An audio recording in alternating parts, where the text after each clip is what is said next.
The reluctant arrival, Amara Bennett, clutched her worn leather satchel tighter as the elevator climbed toward the 40th floor. The glass walls offered a dizzying view of the city she'd only moved to 3 weeks ago, a sprawling metropolis that made her hometown of Pine Ridge look like a mere dot on the map. "You can do this," she whispered, adjusting the only professional outfit she owned, a navy pencil skirt and cream blouse she'd found at a second-hand shop. She'd practiced walking in these heels for days, determined not to stumble in front of her new employer.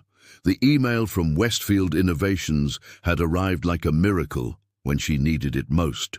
Her grandfather's heart condition had deteriorated rapidly, and the specialized treatment he needed wasn't covered by insurance. The small bookshop they co-owned couldn't generate enough profit to cover the mounting medical bills, forcing Amara to seek employment that actually utilized her business degree. The elevator chimed, and the door slid, open to reveal a minimalist reception area with Westfield Innovations displayed in understated silver lettering on the wall. "Amara Bennett for Mr. Westfield," she told the receptionist. A woman with a sleek bob and impossibly straight posture. "You're the new EA." The woman gave her an appraising look. "Good luck." The last one lasted 6 weeks. Before Amara could respond, a door opened and a tall man with sharp features emerged. Dominic Westfield moved with the fluid confidence of someone accustomed to commanding rooms. His charcoal suit looked tailor-made for his broad shoulders, and his dark hair was neatly styled away from his face, revealing eyes the color of steel. "Miss Bennett," he said, his voice surprisingly deep. "You're 2 minutes early. Good. I detest tardiness." Amara swallowed nervously. "Mr. Westfield, thank you for this opportunity." His gaze swept over her, analytical rather than appreciative. "Follow me." Dominic's office was a study in contrasts, cold glass and metal softened by leather and wood. Floor-to-ceiling windows offered a panoramic view that momentarily stole Amara's breath. "Your resume claims you're organized and efficient," he said, gesturing toward a desk positioned outside his office door. "I require both in abundance. I ran my family's bookshop since I was 18, she replied, lifting her chin slightly. "It may not be a tech empire, but it taught me to manage inventory, staff, and finances simultaneously." A flicker of surprise crossed his face, quickly masked by indifference. "This is not Pine Ridge, Ms. Bennett. Westfield Innovations operates on tight schedules with high stakes." "I understand, Mr. Westfield. Do you?" He handed her a tablet. "My schedule, contacts, and priorities. Learn them. My previous assistant failed to grasp that my time is my most valuable asset." As she took the tablet, their fingers brushed briefly. She noticed him stiffen slightly. "You start immediately. There's a board meeting in 30 minutes. Take notes, speak only if addressed directly." "Yes, sir," Amara replied, fighting to keep her voice steady. When he turned away, she allowed herself a moment to breathe. She thought of her grandfather's gentle smile, of the medication he needed, of the bookshop she'd had to leave in her cousin's hands. Dominic paused at his office door. "One more thing, Miss Bennett." "Yes?" "Why did you really leave Pine Ridge?" His eyes narrowed slightly, searching her face for deception. Amara hesitated, then decided honesty was her only option. "My grandfather needs heart surgery. This job pays enough to help him." Something unreadable passed across his face. Perhaps respect, perhaps simply acknowledgement. "I see. Well then, let's not waste any more time." As he disappeared into his office, Amara settled at her new desk, fingers trembling slightly as she navigated the tablet. She had 6 months to earn enough for Grandpa's treatment. 6 months to prove herself in a world as foreign to her as the surface of the moon. 6 months working for a man who seemed more machine than human. Frost and flower. 3 weeks into her employment, and Amara had already learned several crucial things about Dominic Westfield. He took his coffee black, never ate lunch, worked until at least 9 every evening, and rarely acknowledged her beyond professional necessities. Yet she'd also noticed subtler details, how his jaw tightened when board members spoke over junior staff, how he stared at the city lights when making difficult decisions. and how his voice softened imperceptibly when he called his elderly mother every Sunday. Today, Amara arrived earlier than usual, balancing a stack of quarterly reports and 2 coffee cups. She placed one on Dominic's desk before he arrived, a small rebellion against his no-lunch policy. When he entered the office, his eyes immediately fell on the coffee. "I didn't request this," he said, shrugging off his coat. "You have back-to-back meetings until 4, Amara replied without looking up from her computer. "You'll need the caffeine." He paused, then picked up the cup. "You've reorganized the Nakamura file." The chronological arrangement wasn't practical. "I sorted by project phase instead." Dominic took a sip of coffee, studying her with that unnerving intensity. "You've been changing things." Amara finally met his gaze. "Improving things, Mr. Westfield. There's a difference." For a moment she thought she'd overstepped. Then surprisingly, one corner of his mouth twitched upward. "So there is," he conceded, disappearing into his office. Later that afternoon, Dominic emerged while Amara was speaking with Tessa from HR, her accent more pronounced as she grew animated, discussing a proposal to improve employee retention. "I'm just saying, people aren't machines. A little recognition goes a long way," and she stopped abruptly, noticing Dominic. "Don't let me interrupt," he said, leaning against the doorframe.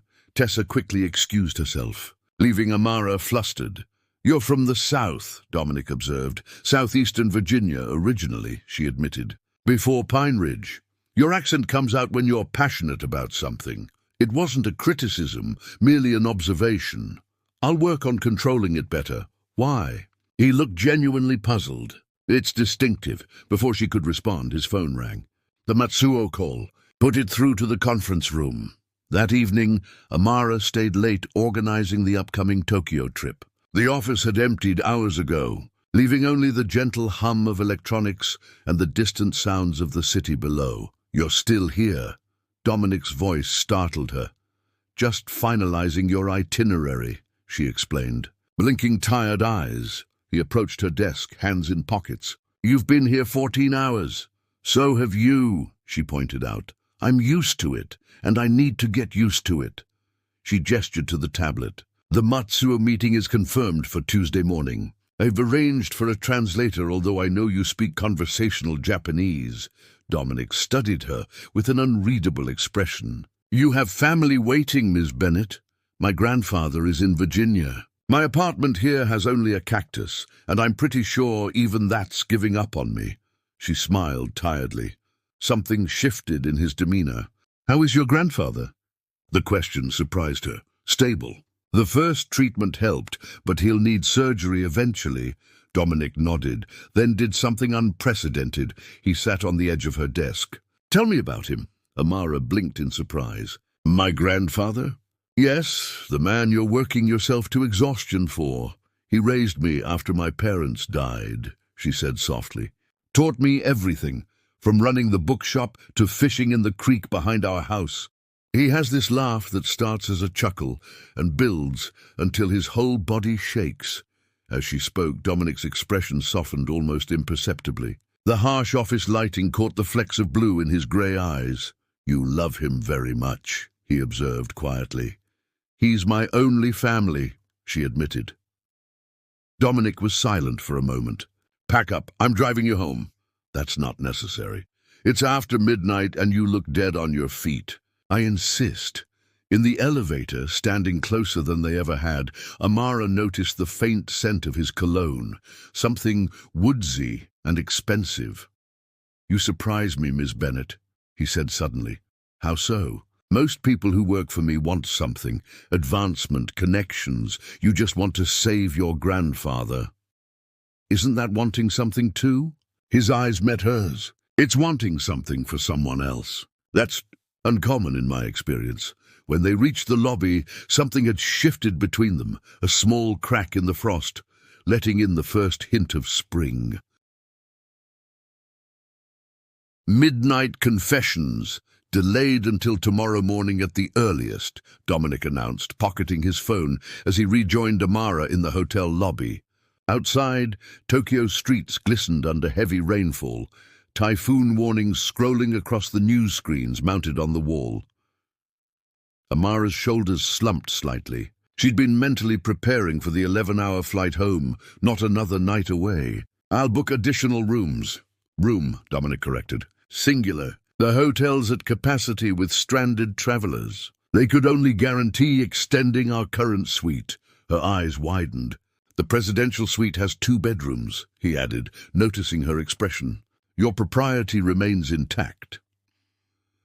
3 hours later, Amara sat cross-legged on the suite's balcony, protected from the rain by a glass enclosure.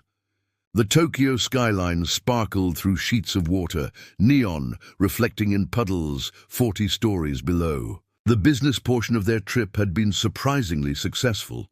Dominic had secured the Matsuo partnership, with Amara impressing everyone with her meticulous preparation and unexpected negotiation insights. "Couldn't sleep." Dominic's voice came from behind her. She turned to find him standing in the doorway. His usual impeccable appearance softened. Tie gone, sleeves rolled to his elbows, hair slightly tousled. "The city looks different in the rain," she replied. "More vulnerable." He joined her on the balcony, sitting in the chair opposite hers. "Most things are more vulnerable than they appear." The statement hung between them, weighted with meaning. For several minutes, they watched the storm in comfortable silence. "Why books?" he asked suddenly. "Pardon?" "Your bookshop." "In a digital age, why devote yourself to paper and binding?" Amara smiled softly. "Have you ever opened a book and smelled the pages, or felt the weight of it in your hands? Digital is convenient, but books—" She paused, searching for words.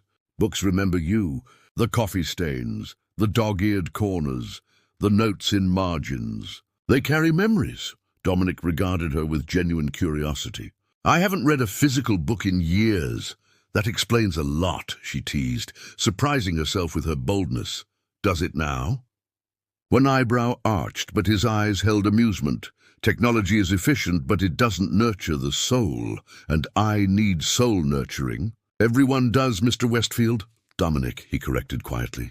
"After hours, in a foreign country, I think we can manage first names." "Dominic," she repeated, the name feeling intimate on her tongue. "I'm Amara. I know who you are." Something in his voice made her heart quicken. The rain intensified, drumming against the glass. Lightning flashed, briefly illuminating his features, the strong jaw, the slight crease between his brows, the intensity in his eyes as they held hers.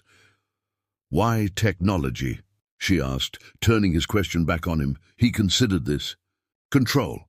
Predictability. Computers follow logic. People rarely do. That sounds lonely." "It is," he admitted, the confession seeming to surprise even himself. "My father built things, bridges, buildings, tangible structures that connected people. I build networks, systems, digital architecture. Less visible, but no less real." "Was he proud?" "Your father?" Dominic's expression darkened. "He died before I succeeded. Heart failure, unexpected and swift." "I'm sorry," Amara whispered, understanding dawning. His interest in her grandfather's condition suddenly made sense. "I was 26, already developing the algorithm that would become Westfield Innovation's foundation." He stared out at the city. He never saw it. Impulsively, Amara reached across the small table between them, her hand covering his. His fingers were unexpectedly warm. "Tell me about him," she said, echoing his words from weeks ago. For the next hour, Dominic spoke more than she'd ever heard him speak, about his father's workshop, his mother's unwavering support, growing up as an only child with a brilliant mind and few friends. In turn, Amara shared stories of her bookshop, her grandfather's wisdom, the small town that both nurtured and limited her. "You've never left Pine Ridge before this job?" he asked, incredulous. "Never had reason to," she admitted, "or opportunity. And no relationships? No one waiting?" The question seemed casual, but his eyes were intent. Amara laughed softly. "Pine Ridge has exactly 3 eligible bachelors in my age range. One's my cousin, one's allergic to books, and one proposed on our first date. Ambitious man, desperate man. Small dating pool." She hesitated. "And you? No Mrs. Westfield waiting in some penthouse?" "No," he said simply. "My work became my companion, another lightning flash, closer now." Without thinking, Amara gasped, instinctively reaching forward. Dominic caught her hand, steadying her. "Just thunder." he murmured, but he didn't release her.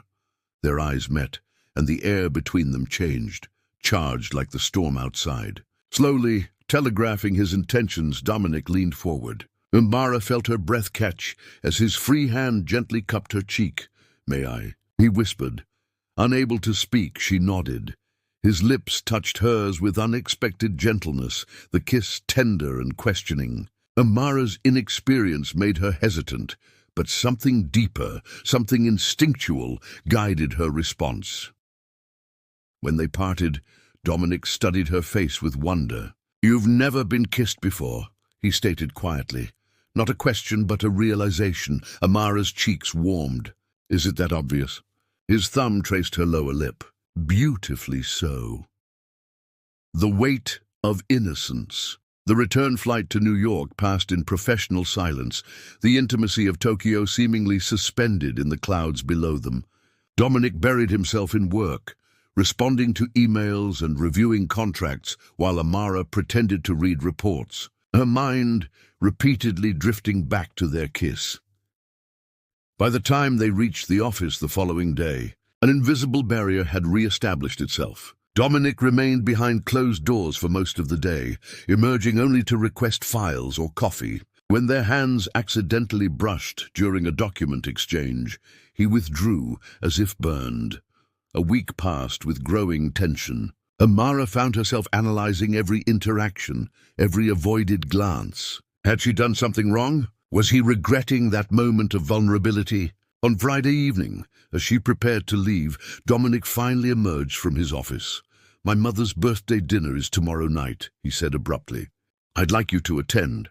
Imara blinked in surprise. "As your assistant?" Something flickered across his face.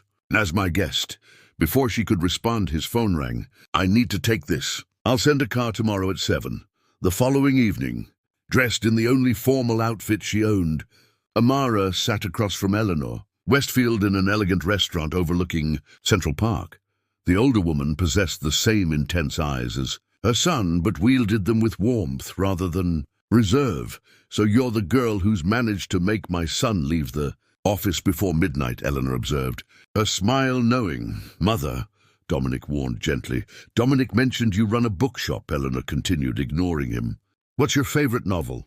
The question launched a lively discussion of literature that carried them through appetizers. Imara found herself relaxing, especially when she caught Dominic watching her with undisguised admiration.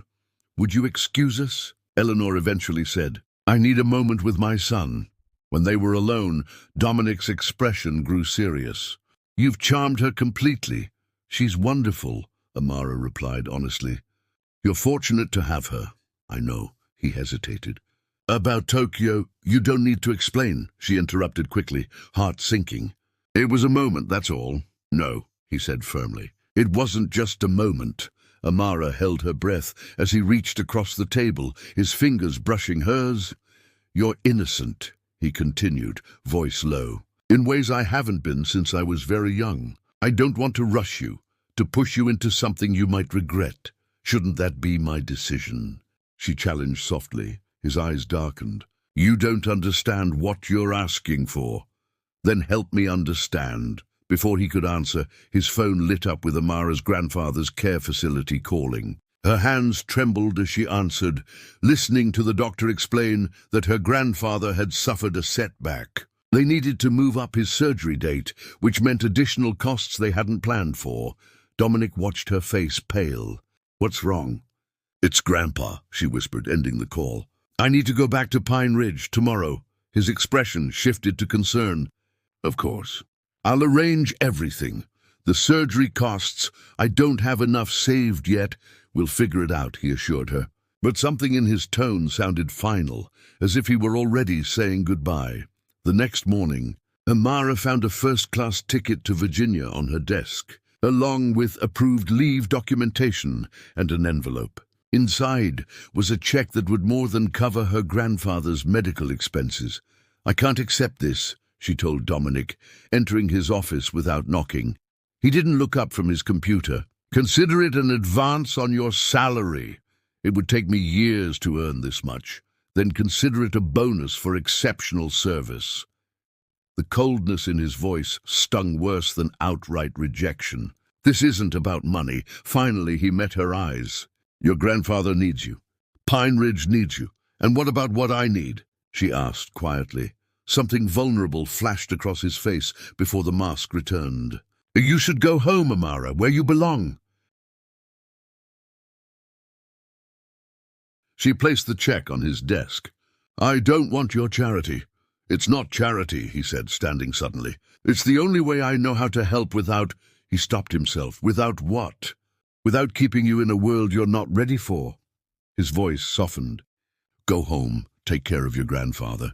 The bookshop is waiting for you. Amara felt tears threatening. You're pushing me away. I'm giving you an out, he corrected. Before I take something I have no right to take. Gentle revelations. 3 weeks later, Dominic stood in his penthouse, staring unseeing at the Manhattan skyline. The office felt hollow without Amara's presence, without her quiet humming as she filed documents, her thoughtful suggestions during meetings, the small ways she'd brought warmth to his structured world. His assistant's desk sat empty. He'd made no move to replace her, telling HR to hold off on interviews. Every morning, he found himself looking for the coffee she would have prepared, missing the small notes she would leave on complex files. When his phone rang, with an unfamiliar Virginia number, his heart raced embarrassingly. Westfield. She's not coming back, a gruff voice announced without preamble. Thought you should know. Who is this? Richard Bennett. Amara's grandfather. A pause. The one you tried to help. Dominic sat down heavily. How is your recovery? Better than your emotional state, apparently. The old man's directness was startling. My granddaughter came home with a broken heart she won't talk about. She took the money for my surgery, but only because I made her. Said it was a loan she'd repay. It wasn't a loan, Dominic said automatically. That's between you two. Point is, she's decided to stay in Pine Ridge. Permanently. The word hit Dominic like a physical blow. Why are you telling me this? A wheezing laugh came through the line. Because she looks at her phone every 5 minutes, hoping for a call that never comes. Because she stares out windows like she's looking for someone. A pause. Because I've never seen my girl give her heart to anyone before, and I suspect you don't know what to do with it. After the call ended, Dominic stood motionless for several minutes. Then he made 3 phone calls to his pilot, his mother, and his VP of operations. 4 hours later, his private jet touched down at the small regional airport near Pine Ridge. The rental car navigated through town, following GPS directions to a charming storefront with a hand-painted sign, Bennett's Books. Through the window, he saw her arranging books on a display table, her hair pulled back in a simple ponytail, wearing jeans and a soft sweater. She looked both exactly the same and completely different from his executive assistant. The bell above the door jingled as he entered. Amara looked up, her expression shifting from customer service politeness to shock. Dominic. Your grandfather called me, he explained, moving further into the store. He's quite forthright. He had no right, she began, then stopped, taking in his appearance. Casual clothes, no tie, vulnerability in his eyes. Why are you here? Because I made a mistake. He glanced around the bookshop, worn armchairs, shelves lined with carefully categorized volumes, the scent of old paper and fresh coffee. This place is exactly as I imagined it. Dominic, I thought I was protecting you, he continued. From me, from my world, from making a decision based on gratitude or obligation. He moved closer. I didn't consider that in pushing you away. I was making the decision for you. Amara's eyes glistened. You sent me home like I was a child who didn't understand her own mind. I know. I'm sorry. He took another step toward her. The truth is I was afraid. You? Afraid? Terrified, he admitted. Not of your inexperience, but of what you awakened in me. I've built walls my entire adult life, and you walked through them without even trying. Her expression softened. What are you saying? I'm saying I miss you. Not just as my assistant, though the office is chaos without you, but as the woman who challenges me, who sees beauty where I see only function. He closed the distance between them. The woman I can't stop thinking about, Amara's breath caught. I've never done this before. Any of this? I know. He reached for her hand, cradling it gently between his. That's why I want to do it right, slowly, if you'll give me another chance. What about my grandfather, the bookshop? Your grandfather is welcome to the best medical care in the country, as my guest, not as charity. His thumb traced circles on her palm. And this bookshop? What if Westfield Innovations opened a satellite office nearby? Small towns need technology too, hope flickered in her eyes. You do that? I'd do a lot more to be near you, he admitted. But only if it's what you want. Amara stepped closer, her free hand tentatively touching his face. I may be inexperienced, but I know what I feel. I've never been more certain of anything. This time, when they kissed, there was no storm, no foreign country, no excuses. Just two people who had found each other across different worlds, beginning something neither had expected, but both now recognized as precious. Dominic pulled back slightly, resting his forehead against hers. I should warn you, my mother is already planning our next dinner. Amara laughed softly. I like her. She likes you too. Said you were the best thing to happen to me in years. His expression grew serious. She's right.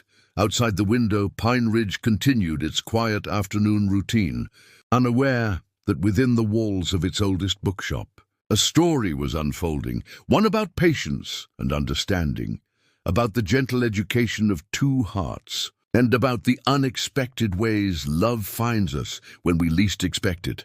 So, Amara said, her eyes bright with possibility, what happens next? Dominic smiled, a real unguarded smile that transformed his face. That's for us to write one page at a time. And in that moment, surrounded by thousands of stories, they began their own.